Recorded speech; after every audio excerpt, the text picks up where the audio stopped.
Ukraine युद्ध के साथ साथ अब इजराइल और लेबनान की जंग का खतरा मंडराने लगा है। इजराइल पर बड़ा हमला करने की तैयारी के साथ हिजबुल चीफ हसन नसरल्लाह ने एक ऐसी शपथ ली जिसके बाद अमेरिका भी टेंशन में आ गया है।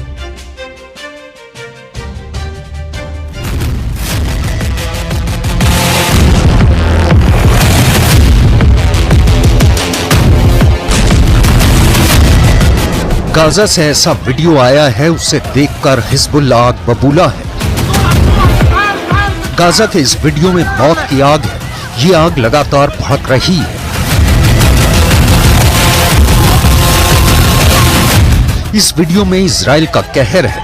इस वीडियो में हिजबुल्लाह से लिया गया बदला है, जिसकी आग लेबनान फ्रंट की बजाय गाजा में जल रही है। इजराइल बता देना चाहता है कि वो हसन नसरल्लाह की धमकियों से नहीं डरता और गाजा में उसकी बमबारी जारी रहेगी।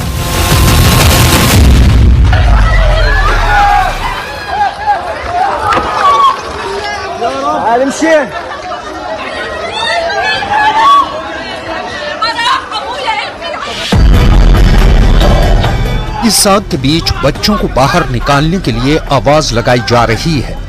ये पहले गाजा का एक स्कूल था, बाद में इसे शरणार्थी कैंप में तब्दील कर दिया गया। यहां इजराइल की एक एयर स्ट्राइक हुई और मौत वाली आग हर तरफ फैल गई। लोग बदहवास हालत में घायलों को तलाश रहे हैं कि शायद कोई जिंदा बचा हो। सुबह हुई तो लाशें इकट्ठा की गईं, तो पता चला कि 14 लोग मारे गए हैं। मरने वालों में हमास के चीफ इस्माइल हानिया के भी कई रिश्तेदार हैं। इनमें हानिया की बहन भी थी। इजराइल के हमले में अपने बच्चे को खोने वाली इस महिला के पास अरब देशों के लिए एक मैसेज है।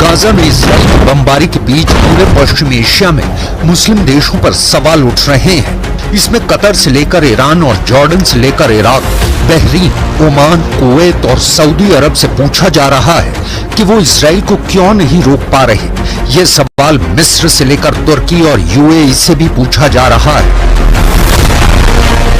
हालांकि लेबनान की तरफ से हिजबुल्लाह ने इजराइल के खिलाफ मोर्चा खोला हुआ है। लगातार हमले हो रहे हैं। यहाँ लाशें रोज गिर रही हैं।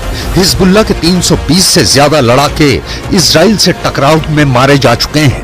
इजराइल के कई इलाके खाली हैं, जबकि हिजबुल्लाह के बीच जनाजों का उठना जारी है।